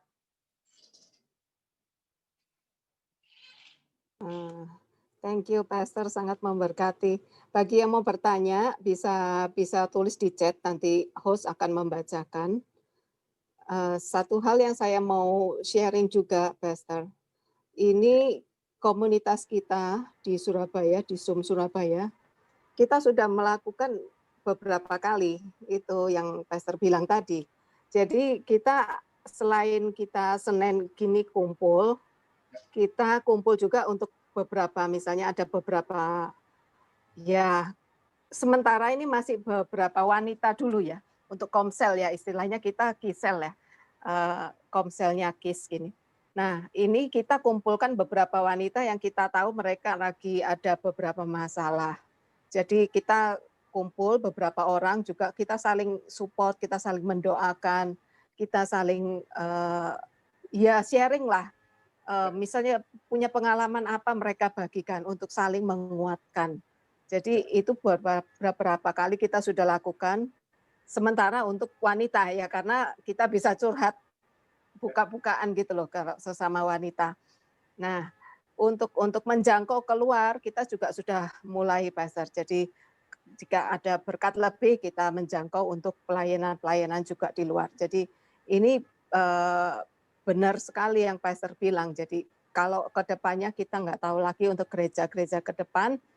Sementara kita juga bikin komunitas di Zoom ini juga kita belum tahu sampai berapa lama.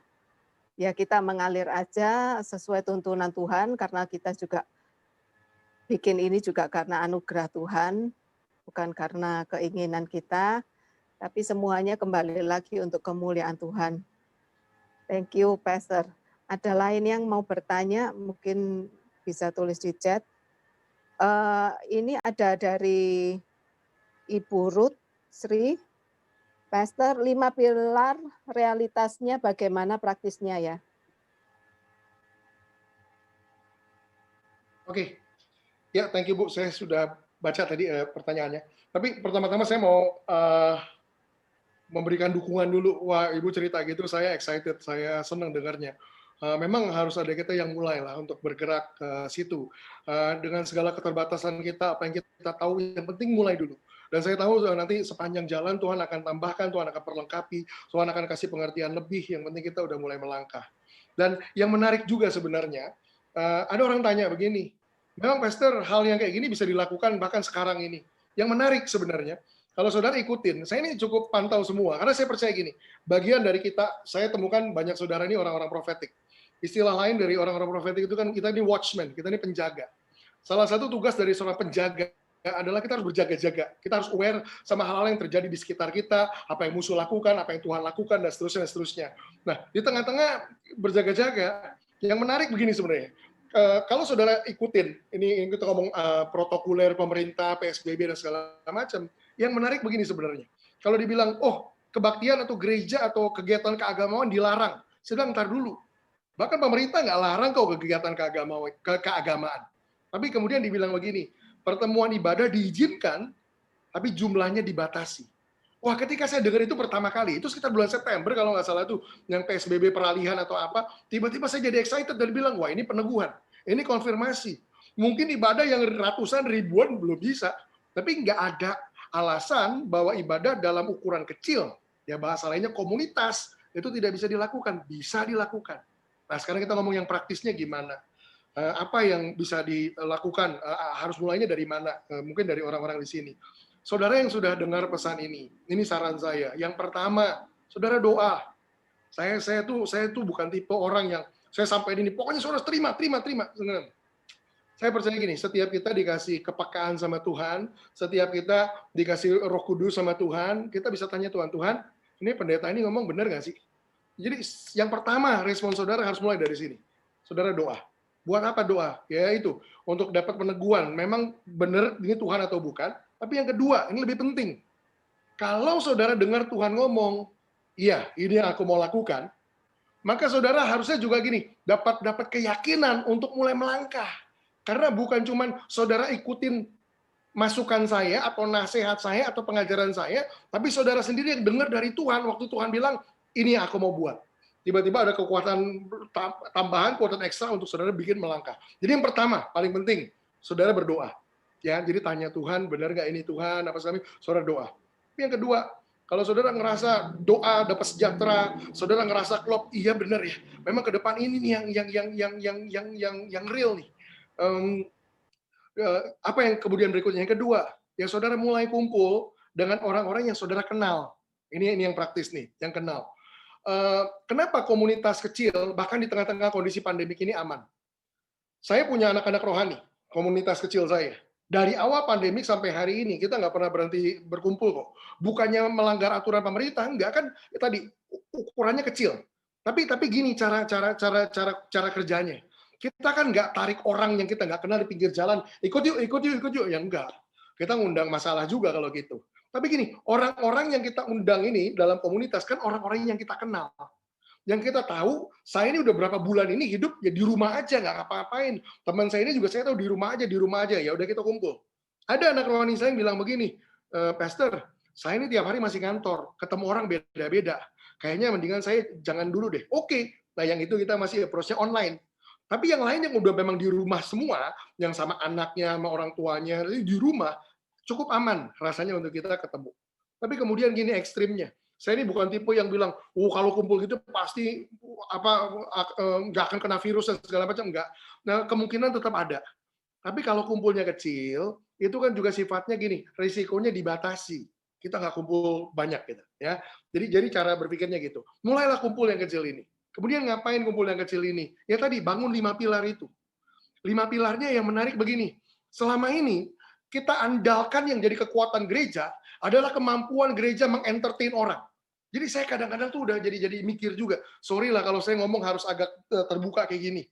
Zaman sekarang, gereja tuh pakai strategi-strategi yang begini. Gimana caranya bikin drama lebih menarik dari gereja lain, supaya orang lebih banyak berkunjung. Hubungannya apa drama sama lahir baru, sama orang bertobat kenal Yesus? Oh, tim praise and worship kita harus lebih bagus bikin rekaman dari gereja itu. Atau bahkan kalau perlu, saya nggak tahu di Surabaya lah. Mudah-mudahan di Surabaya enggak. Tapi kalau di sini, di Jakarta, kalau perlu kita bajak itu pemimpin pujian gereja lain yang suaranya kayak malaikat. Biar gabung sama kita, biar jemaat juga bertambah. Oh, pendeta yang khotbahnya menarik juga lucu. Kita rekrut sebanyak-banyaknya. Biar saya bilang, ini apa sih? It's not even evangelism. Ini bukan penginjilan, ini bukan menangkan jiwa, ini bukan berdampak sama hidup orang, bukan tolong hidup orang. Banyak gereja cuma fokus jadi entertainment center. Yang seolah-olah gini, bisa menyuguhkan hiburan paling menarik, tempat yang paling megah, mewah, kursi paling empuk, AC paling dingin, LED paling gede, nah itu yang menarik paling banyak jiwa. Saya tanya, apa itu gereja? Hari ini kita ngelihat gereja mula-mula seperti apa bentuknya. Di tengah-tengah penganiayaan, mereka bisa berkembang, jungkir balikan dunia. Ternyata isinya bukan LED, bukan sound system, bukan alat musik, tapi ternyata isinya 5 pilar itu. Jadi apa yang dibangun 5 pilar itu? Praktisnya gimana? Masuk dalam firman Tuhan. Nah, saya nggak mau masuk sedalam itu untuk sampai ini materinya dan segala macam. Dan jujur saya pun belum sejauh itu. Saya ajarkan anak-anak rohani saya apa yang saya ajarkan. Saya juga punya satu sekolah tentang panggilan dan segala macam. Mungkin kalau saudara tertarik kapan-kapan saya bisa share tentang itu. Yang saya bilang di awal tadi, visi yang Tuhan taruh berapa tahun yang lalu, bantu semua orang berdampak di 7 lingkup pengaruh. Kalau saya ajarkan itu sama anak-anak rohani saya. Tapi kan saudara masing-masing di sini, ya saya nggak tahu dari gereja apa aja dan punya materi apa aja. Tapi intinya gini, berusaha untuk bukan sekedar menyuguhkan firman yang sifatnya satu arah. Tapi sifatnya gini, yuk kita mau sama-sama bertumbuh. Sifatnya kita mau sama-sama belajar, kita mau sama-sama bertumbuh, masuk dalam firman Tuhan. Saya mau kasih nih contoh, ini prinsip praktis yang saya yakini. Tahukah saudara, orang berubah bukan karena dengar khotbah. Saya ngomong to the point. Orang berubah bukan karena dengar khotbah. Orang berubah bukan karena ditumpang tangan. Orang berubah bukan karena diurapi. Orang berubah bukan karena dia manifestasi. Orang berubah bukan karena Apalagi? Bukan karena apalah, lawatan. Nah kalau gitu orang berubah karena apa, Pastor? Ini nih prinsip nih, saya mau saudara nangkep prinsip ini. Orang berubah karena gini, karena keputusan yang dia ambil. Artinya apa? Saudara mau dengar khotbah sebagus apapun, kita pikir kan dengar khotbah ngerubah orang. Enggak. Saya khotbah udah 22 tahun. Saya ngerti, saya mau khotbah sebagus apapun. My sermon does not change people. Khotbah saya nggak ngerubah orang. Saudara dengar khotbah bagus banget. Saudara amin, amin, amin, amin, amin, amin. Tapi gini, pulang dari situ, saudara nggak putuskan apa-apa. Percuma. Khotbah itu nggak rubah, saudara. Didoain juga sama. Oh, didoain. Sampai dikuyak-kuyak, rambut rontok, sampai pala botak. Wah, didoain. Udah doain, oh puji Tuhan, saya rasanya lega. Pulang ke rumah, nggak ada keputusan yang saudara ambil. Ini yang saya mau rubah. Percuma. Nggak ada yang berubah. Ada orang dilawat Tuhan. Saudara, tolong jangan salah paham ya. Saya ini latar belakang saya orang yang sangat profetik. Zaman dulu kalau saya pelayanan, kalau Tuhan suruh saya diam di mimbar, saya diam aja. 5 menit, 10 menit, 15 menit. Tuhan suruh diam, saya diam aja. Habis 15 menit buka mata, orang pada jungkir balik, mental, holy laughter, apa segala macam. Saya percaya yang gitu-gitu. Saya nggak ada maksud sama sekali untuk jadi ini lelucon. Tapi saya udah lihat orang yang dilawat, tiap pertemuan dilawat, jungkir balik, ketawa-ketawa, nangis-nangis segala macam gini, tapi hidupnya nggak berubah. Kenapa? Karena lawatan juga nggak berubah orang. Apa yang berubah orang? Sesudah kita dilawat, dapat kelegaan dari Tuhan, ada keputusan konkret yang harus kita buat. Saya mau tinggalkan dosa itu. Saya mau lakukan ini. Saya mau buat ini. Kalau saudara ngerti prinsip ini, orang berubah cuma karena ini. Karena keputusan yang diambil. Maka prinsipnya simple. Ini gimana praktekinnya? Saudara belajar firman Tuhan nih. Kadang-kadang kita bilang gini, Pastor, di komunitas, waduh khotbahnya mah nggak kayak yang ya, siapa lah yang canggih-canggih, nggak kayak Philip Mantova, Pastor, nggak kayak siapa. Ya di komunitas mah khotbahnya simple-simple, Pastor, no problem. Karena bukan khotbah canggih yang merubah orang. Kalau gitu gimana dong? Nih komunitas ya. Saudara bagikan pesan yang simple. Selalu akhiri komunitas dengan satu pertanyaan ini. Apa perubahan yang kamu mau buat mulai hari ini? Tanya setiap orang. Dan gini, jangan kasih orang pulang dengan keputusan yang abstrak. Pokoknya mulai hari ini saya mau lebih dekat dengan Tuhan. Oh, abstrak. Lebih dekat sama Tuhan gimana caranya? Harus konkret. Mulai hari ini saya mau luangkan waktu 5 menit satu hari berdoa. Oke, bagus. Mulai 5 menit juga nggak apa-apa deh. Tapi minimal ada yang konkret. Bisa diukur. Kenapa? Minggu depan kumpul lagi. Ingat ya, saya ngomong, perubahan hidup orang bukan dari dengar sesuatu, tapi melakukan sesuatu. Saya kasih parameter lain nih. Saya percaya gini, kedewasaan kerohanian seseorang tidak ditentukan dari berapa banyak yang dia tahu, tapi diukur dari berapa banyak yang dia tahu yang dia lakukan. Artinya, orang tahu banyak, tapi nggak buat apa-apa, percuma. Tapi orang tahu mungkin baru sedikit, tapi dia lakukan. Ini pertumbuhan. Jadi ketika orang ditantang tiap kali, perubahan apa yang kamu lakukan? Saya mau buat ini. Mulai hari ini, setiap makan siang, saya mau telepon istri saya, tanyain, saya udah makan belum? Bagus, konkret. Dilakukan 1 minggu. Minggu depan ketemu lagi, tanya dulu. Pak, keputusannya minggu lalu udah dilakukan belum? Aduh, dari 7 hari baru lakukan 3 hari. Ya udah, bagus Pak, minimal udah 3 hari. Minggu depan full 7 hari ya Pak, siap. Jadi ada perubahan yang konkret terus. Ini yang praktis nih. Gimana caranya kita bertekun di dalam pengajaran, masuk dalam firman Tuhan dan merubah firman Tuhan jadi daging. Itu yang praktis yang pertama. Nah, firman komunitas sebenarnya cukup praktis, simple. Kita ini orang Indonesia untungnya. Enggak, kalau orang bule lebih individualistik. Orang Indonesia tuh caring buat kita tuh simple. Jadi komunitas gimana sih? Kita mau belajar, kita harus belajar, mau tahu rekan kita di komunitas lebih dari sekedar muka yang kita jumpain seminggu sekali. Nggak tahu masuk akal. Karena seringkali kita batasi kerohanian atau ibadah kita tuh kayak gitu. Kita ketemu minggu depan, shalom Pak, apa kabar? Wah, seminggu ketemu, semua baik-baik ya Pak. Puji Tuhan, amin. Udah Pak, saya mau pulang dulu, puji Tuhan, Tuhan berkati. Terus tunggu sampai minggu depan lagi, shalom Pak, apa kabar? Seminggu itu kita nggak tahu apa-apa tentang orang itu. Dan kita bisa pasang muka, halo puji Tuhan kita begitu baik. Padahal seminggu itu dia bergumul, susah payah, kita nggak ada yang tahu. Komunitas, bangun persekutuan, itu bicara tentang gini, kita mau tahu orang yang ada di komunitas kita, lebih dari sekedar muka yang kita jumpain seminggu sekali. Kontak lah. Pak, gimana hari ini ada apa? Pak, mulai mau cari tahu. Pak, kita ketemuan yuk Pak, berdua aja. Maksudnya kita mau tahu hidupnya lebih dalam. Itu persekutuan yang dibangun. Yang ketiga doa.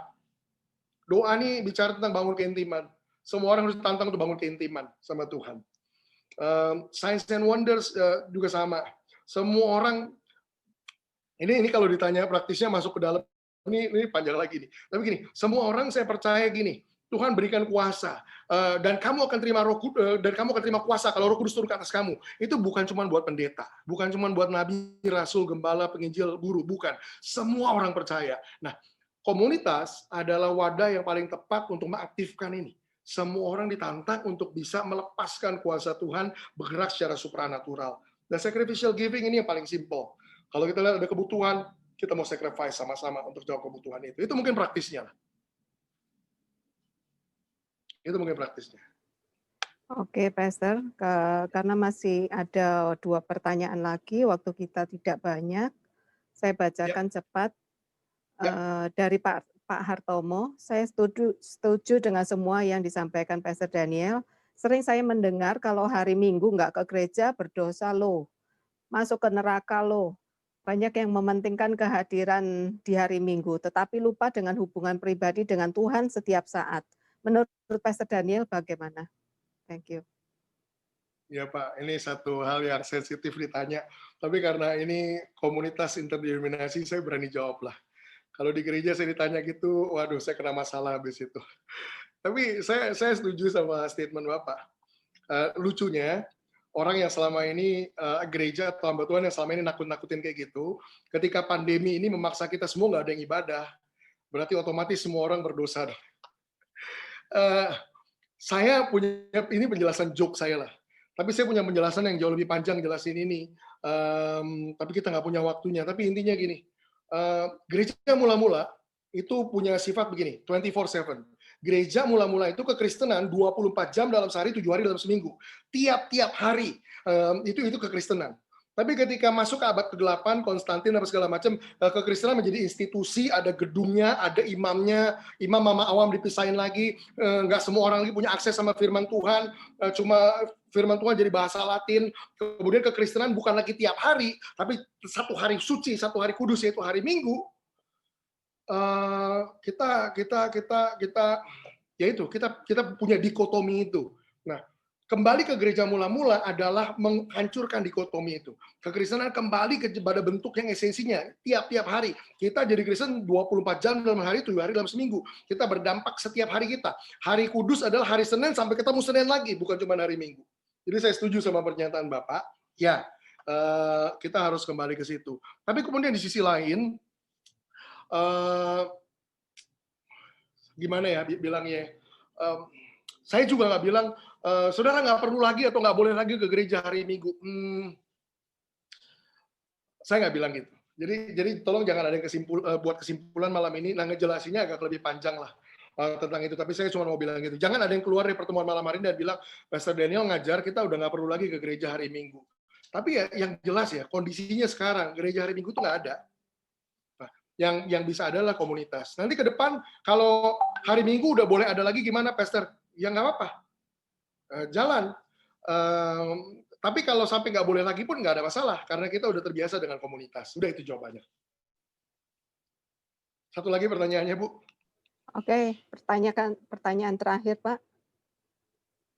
Dari Ibu Yulia, Pastor Daniel, terima kasih sharingnya. Bagaimana menyikapi pandangan-pandangan anggota komunitas yang berbeda aliran atau dari berbagai denominasi. Thank you. Ya. Saya percaya gini justru, ini keyakinan saya. Ini pertanyaan yang saya cuma bisa jawab sifatnya gini. Kita kan belum masuk ke ini komunitas ini, jadi sifatnya cuma ini prediksi lah. Ini sifatnya cuma bayangan saya. Jadi saya nggak bisa jawab dari pengalaman. Karena kita semua belum ada yang ngalamin ini. Tapi yang saya tahu adalah begini. Cara kita membangun gereja kita selama ini, itu yang membuat perpecahan. Karena gereja adalah dijadikan institusi, dijadikan organisasi, dijadikan denominasi, kita jadi terbelah-belah gara-gara itu. Tapi saya udah ketemu Nah, saya bisa kasih contoh ini. Di Jakarta ini ada satu komunitas yang baru 1-2 tahun terakhir ini saya jadi dekat dengan mereka. Kumpulan anak-anak muda yang sekitar 8 tahun yang lalu, ini leadernya pulang dari luar negeri, dia bangun komunitas karena dia nggak punya teman main, awalnya gitu. Tapi waktu dia kumpul, connect, akhirnya sekarang setelah 8 tahun, komunitas ini bertumbuh jadi sekitar 1.200 orang. Yang menarik, mereka nggak punya ibadah raya sama sekali. Ini sebelum pandemik loh. Jadi sebelum ini pun mereka nggak punya gedung, nggak punya ibadah raya, nggak punya kebaktian hari Minggu, nggak punya. Yang mereka punya cuma komunitas. Nah pertanyaannya, di dalamnya siapa aja? Di dalamnya ada orang karismatik, ada orang Protestan, ada orang Katolik, ada orang Anglikan, ada orang Presbyterian, ada semua Metodis, semua merek yang saudara bisa sebut, ada semua di situ. Pertanyaannya, mereka pernah ribut nggak? Nggak pernah.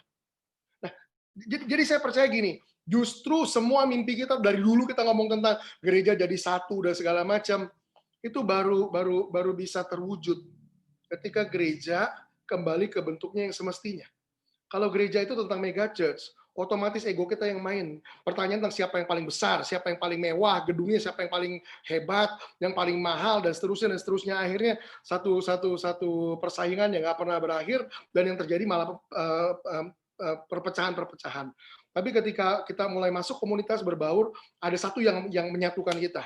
Darah Yesus yang sudah tercurah buat menebus hidup kita, itu kesamaan kita. Kita hadapin kondisi yang sulit sama-sama, itu kesamaan kita. Kita sama-sama bergantung, bertahan sama Tuhan, nggak ada yang saling menjelekan, itu persamaan kita.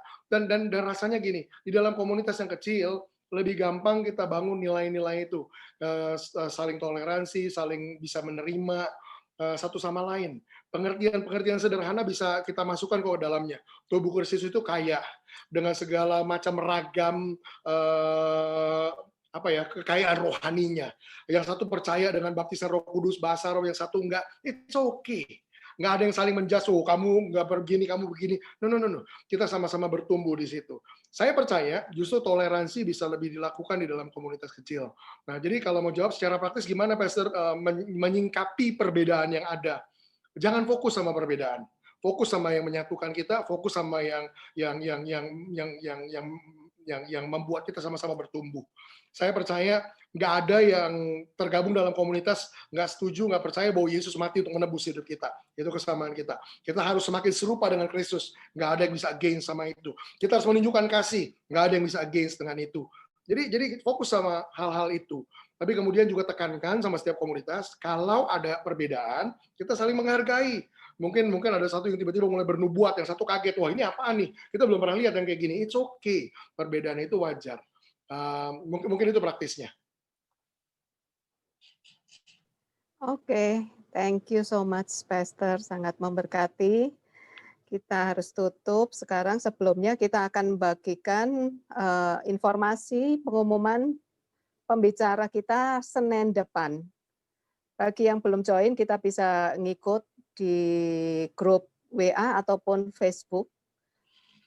Senin depan kita akan dilayani oleh Pastor Robert Lee dari Palembang. Silakan join, kita ketemu lagi Senin depan. Tuhan memberkati. Thank you, Pastor. Bisa tolong tutup dalam doa, Pastor Daniel. Bisa. Thank you. Oke, mari kita semua berdoa sama-sama. Tuhan, kami bersyukur malam hari ini. Terima kasih Tuhan Yesus, sekali kami bersyukur darah-Mu telah tercurah buat menebus hidup kami. Dengan darah yang mahal Kau beli hidup kami, dan hidup kami telah lunas dibayar. Itu sebabnya hidup yang kami punya ini kami persembahkan untuk memuliakan Tuhan. Pakai hidup setiap kami Tuhan, untuk mengharumkan, untuk membesarkan nama Tuhan. Tuhan, kami mau Tuhan, hidup kami ini bisa Kau pakai sungguh-sungguh Tuhan untuk menyatakan kasih-Mu, menyatakan kebaikan-Mu buat orang-orang di sekitar kami. Malam hari ini kami belajar sesuatu. Tuhan, tolong kami ke depan untuk masuk di dalam waktu itu, untuk mencari Tuhan lebih lagi, untuk tanya sama Tuhan, Tuhan, apa benar ini yang Kau akan kerjakan hal-hal ini ke depan. Tuhan, kasih kami keyakinan, berikan kami peneguhan, buat kami sungguh-sungguh ngerti apa yang Tuhan mau buat. Sehingga ketika kami dapat conviction itu, keyakinan itu, kami mau melangkah. Kami percaya ketika Tuhan tetapkan langkah kami dan kami melangkah, kami tahu ada favor Tuhan di situ. Ada perlindungan Tuhan di situ, ada berkat Tuhan di situ, ada penyertaan Tuhan di situ. Dan kami butuhkan semua itu. Terima kasih Tuhan buat malam hari ini. Tuhan, aku berdoa untuk orang-orang yang bergumul, yang punya masalah, yang punya pergumulan, sakit penyakit malam hari ini, siapapun mereka yang lihat tayangan ini. Tuhan jamah mereka dan sembuhkan mereka. Aku percaya kuasa-Mu nggak dibatasi oleh ruang dan waktu. Kuasa-Mu sanggup masuk ke ruangan di mana mereka berada saat ini dan jamah mereka, sembuhkan mereka, buat mujizat dalam hidup mereka. Tuhan nyatakan bahwa Allah yang besar, Allah yang buat mujizat, Allah yang luar biasa. Terima kasih Tuhan buat malam hari ini. Sebelum kami berpisah, kami mau angkat kedua tangan kami, arahkan hati kami kepada Tuhan, siap terima berkat yang berasal dari Tuhan. Pergilah saudara kembali ke tempat di mana Tuhan tempatkan hidup saudara masing-masing, dan bersinarlah terang bagi kemuliaan nama Kristus. Pergi dengan membawa berkat kasih karunia yang berlimpah-limpah dari Allah Bapa di surga, cinta kasih dari Tuhan Yesus Kristus, dan persekutuan yang manis, yang indah, yang intim dari Allah Roh Kudus menyertai hidup saudara sekalian mulai hari ini sampai Yesus datang kedua kali, dan bahkan sampai selama-lamanya. Kita semua diberkati Tuhan, sama-sama katakan amin.